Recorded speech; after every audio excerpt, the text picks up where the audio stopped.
Hey everybody, it's Ben Jameson with Church Free Spirituality. Thanks for joining us this week. So these past 2 weeks we've talked about different kinds of love and how we can practice it. First week we looked at how we exist as an expression of spirit, and since spirit or God or the universe, whatever term you like to use, in its essence is unconditionally loving and unconditional love, and we are an expression of that, then we in our very nature are also that unconditional love. And so a practice of love, not just allowing us ourselves to fall in it or for it to fall onto us, but actually practicing it helps us to express our true nature even more. We looked at impersonal love, loving somebody simply because they exist, ignoring everything else, but just recognizing that their existence means they are valuable to spirit. We looked at direct love or personal love, finding the richness that comes with having a personal relationship with somebody, finding what it is about that person that brings their unique flavor and experience to your level of loving to add that richness and that delight and that uniqueness to it. So today we're going to look at unconditional love. Now, unconditional love is a huge, big ideal. It's something that we can all attain, that we can all certainly come into, but we have to recognize that it's a pretty tall order. And we have to be gentle with ourselves as we go through this. So I like to say, unconditional loving to the best of your ability. Because where you are right now is right and perfect. And as you practice, you will love unconditionally even more. So if we compare unconditional love to that impersonal love that we talked about 2 weeks ago. In that impersonal love, we say, you exist and so I love you, and we ignore everything that they've ever done. We don't look at it, we don't acknowledge it, we don't have anything to do with it. We just say, you exist, and as an emanation of spirit, I love you. Now, with unconditional love, we bring all of that back into the picture. We look at everything they've done, said, felt, thought, not done, not said, not felt, not thought. Everything we judge about them as wrong, everything we think they should have done better, all of that we bring into our awareness. And we say, in spite of all of this, even though I know all of these struggles and all of these things that maybe I wouldn't have preferred you do, I love you anyway, fully and completely. We recognize all of the stuff and love anyway. Now again, that's a pretty tall order. Right? There can be some intense experiences with people, some intense feelings around things that they've done that make it really hard to love them. So that's why it's unconditional love to the best of our ability. And part of that, of course, is bringing that unconditional loving back to ourselves because, again, it's the very nature of who and what we are. In our core, in our truest self, when we get rid of all of our personality, all of the things about ourselves, the masks that we have put over the light that we are, all of the judgments about ourselves, when we get rid of all of that, what we really are is just this unconditionally loving energy. So we have to practice it. We have to practice it to express it. The more we practice it, the more we recognize ourselves as it.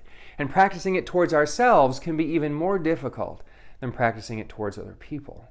Because often we are our own worst critic, right? Harder on ourselves than anybody else is, harder on ourselves than we are on anybody else.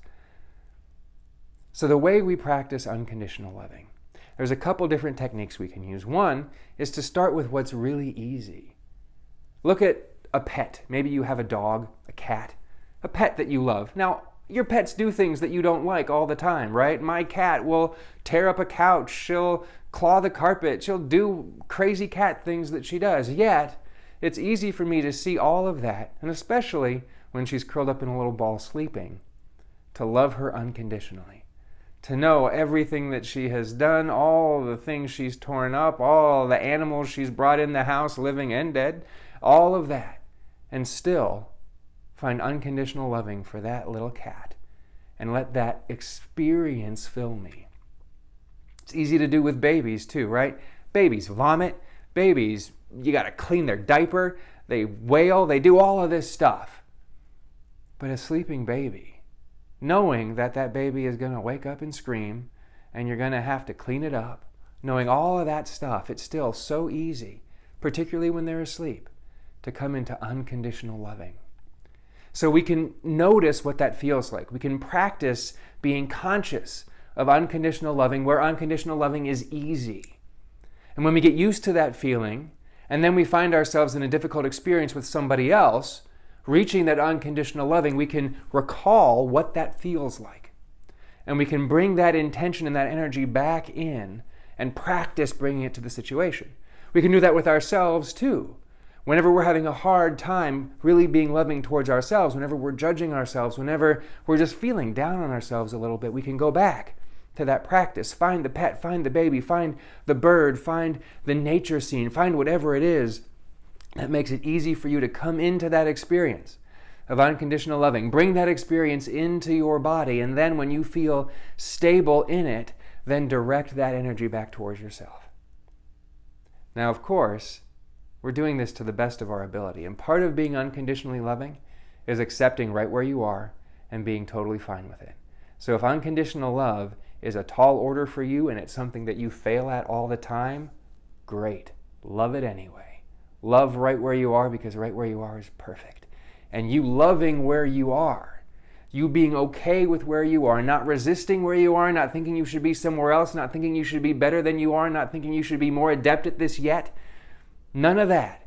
Simply loving right where you are is going to bring that loving energy in, and that'll be easier to grow that and make it more and more unconditional. So friends, the truth of the matter is you are an expression of Spirit. Spirit is unconditional love, and as an expression of it, you are that too. So we can practice loving people simply because they exist.